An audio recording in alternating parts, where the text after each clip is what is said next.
110억 원대 뇌물수수 등의 혐의로 구속돼 서울 동부구치소에 수감돼 있는 이명박 전 대통령과 국정농단 사건으로 1심에서 징역 24년형을 선고받은 박근혜 전 대통령 두 사람 모두 계속해서 재판을 받고 있습니다. 이런 가운데 오는 12일 목요일에는 김백준 전 청와대 총무기획관과 문고리 3인방에 대한 1심 선고가 예정돼 있습니다. 두 전직 대통령의 재판 관련 소식과 근황을 양지열 변호사와 좀 더 자세하게 짚어보겠습니다.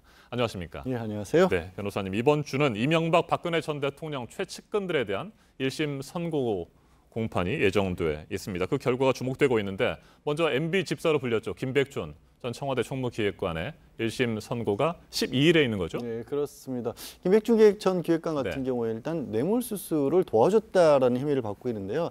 사실 말씀하신 것처럼 이명박 전 대통령이 집사라고 불릴 만큼 모든 내용을 상세히 알고 있었다. 그리고 이명박 전 대통령이 삼성에 대한 뇌물수수 같은 것들을 밝힐 수 있었을 때 결정적인 기여를 한 인물이거든요.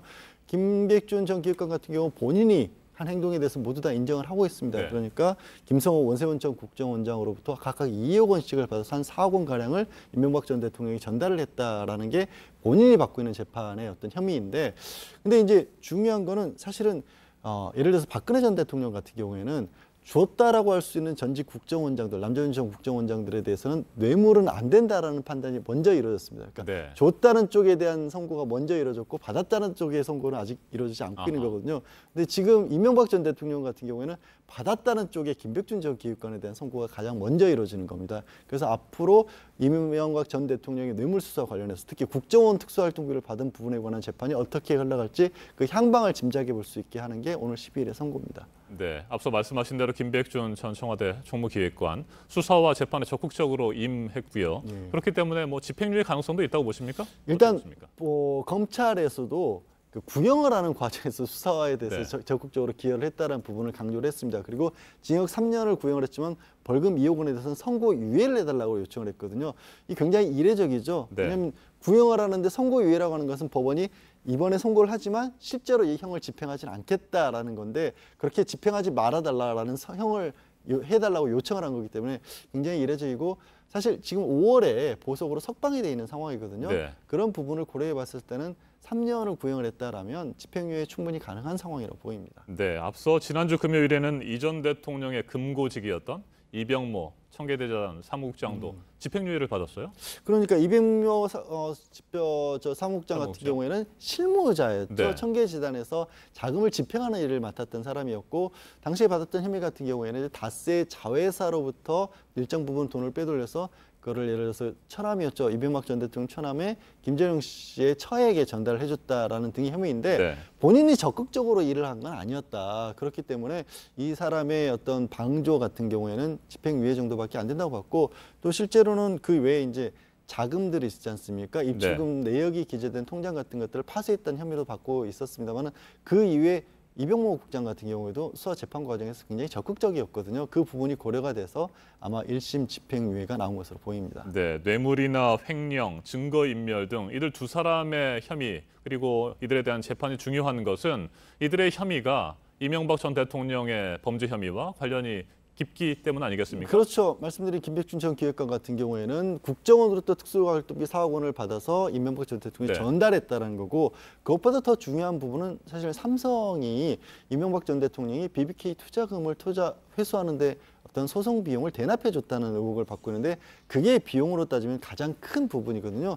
그 부분에 대해서 적극적으로 인정을 하고 진술을 했다라는 게 하나가 있고 이병모 국장 같은 경우에 이병모 국장이 빼돌렸다라고 지금 재판부에서 유죄로 판결했지만 집행유예로 풀어준 부분은 다스의 실소유주가 이명박 전 대통령이라는 것을 전제로 한 다음에 이명박 전 대통령의 것인데 청계재단 사무국장이 빼돌렸다라는 식으로 재판을 한 거거든요. 네. 그렇기 때문에 두 사람이 이병모 국장 같은 경우 유죄를 받은 건 어찌됐든 집행유예지만 다스가 이명박 전 대통령이 소유한 걸 전제로 한 거기 때문에 의미가 있는 거고 말씀드린 김백준 기획관 같은 경우 이제 12일 선고를 앞두고 있지만 국정원 특수활동비를 직접적으로 받은 사람은 이명박 전 대통령이기 때문에 과연 이 부분에 대해서 재판부가 어떻게 판단을 할 것인가가 이제 주목이 되는 상황인 거죠. 네, 이명박 전 대통령의 재판은 이번 주 3차례 예정돼 있습니다. 들리는 얘기에 따르면 이 전 대통령이 최근 신문 구독을 시작했다고 하는데 재판을 앞두고 적극적으로 여론을 지켜보고 있다. 이렇게 볼 수 있습니까? 원래는 본인의 심신 안정이 좋지 않다라서 구속을 안 했었다고 그렇죠. 했거든요. 그러다 최근에 지금 신문을 보고 있어서 뭐 남북 정상회담이라든가 이런 소식을 다 알고 있다라고 지금 추측이 되고 있는데 제가 봤었을 때는 좀 답답해하는 것 같습니다. 무슨 말씀이냐면 재판은 재판대로 하고 있지만 바깥에서 뭔가 여론이 어떻게 돌아가고 있는지 또 본인의 재판 자체에 대해서도 굉장히 어떻게 보면 변호인들의 어떤 얘기를 통해서 듣는 것과 또 실제 재판의 현황이 어떻게 들어가고 있는지에 관해서 잘 이해를 못하고 있을 수도 있다라는 생각이 드는 겁니다. 그렇기 때문에 변호인이 예를 들어서 지금 재판이 어떤 흐름이 어떻게 흘러가고 있다. 그리고 이 부분은 안심이 되고 이 부분은 걱정이 된다. 이런 부분들을 충분히 네. 설득을 한다면 굳이 사실 본인에 대해서 좋지 않은 소식이 더 많을 텐데도 불구하고 뭐 크게 나오진 않더라도 그런데도 직접적으로 신문을 봐야겠다는 얘기는 변호인이나 가족을 통해서 자기가 듣고 있는 정보만으로 만족을 못하고 있다는 아하. 거겠죠. 네. 그런 상황들을 파악하고 앞으로 재판에서 어떻게 적극적으로 대응할지도 지켜봐야 할 것 같고요. 자, 박근혜 전 대통령의 최측근 문고리 3인방의 재판도 오는 12일에 있어요. 어떤 예. 부분들이 쟁점입니까? 박근혜 전 대통령의 문고리 3인방 같은 경우들도 국정원 특수활동비를 받아서 전달했다는 거 그리고 그 3명 중에 한 사람 정도는 아마도 박 전 대통령에게 이 국정원 특수활동비라는 것을 받아서 사용하는 것이 좋을 네. 것 같다. 전직 대통령을 또 그렇게 했었다. 이런 조언을 했다는 걸로 알려져 있지 않습니까? 네. 그런 부분에 있어서 과연 유죄 선고를 받을지인데 말씀드린 것처럼 이 남재준 전 국정원장을 비롯해서 전임 국정원장들에 대해서는 국고손실죄는 인정을 했는데 뇌물죄는 뇌물공유죄는 인정을 안 했었거든요. 1심 재판부에서. 그래서 이 지금 그러면 이 돈을 전달해 줬다고 한 문고리 3인방 같은 경우는 뇌물을 줬다는 쪽에 인정이 안 되는데 받았다는 쪽에 뇌물로 처벌할 수 있을 것이냐. 네. 이 부분이 아마 쟁점이 가장 크게 될 겁니다. 네, 박근혜 전 대통령의 2심 결심 공판은 오는 20일로 예정돼 있습니다. 최고 변론이 20일로 최고 예정이 돼 변론입니까?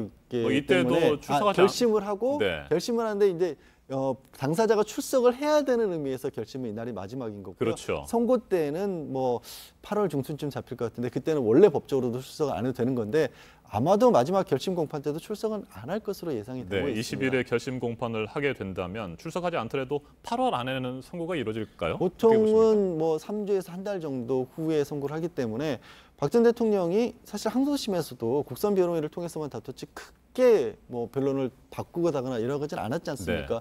뭐 6차례나 병원에만 출석을 했었을 뿐 다른 데는 가지 않았기 때문에 크게 달라지진 않을 것으로 보입니다. 알겠습니다. 여기까지 듣겠습니다. 양지열 변호사님 말씀해 들었습니다. 네, 고맙습니다.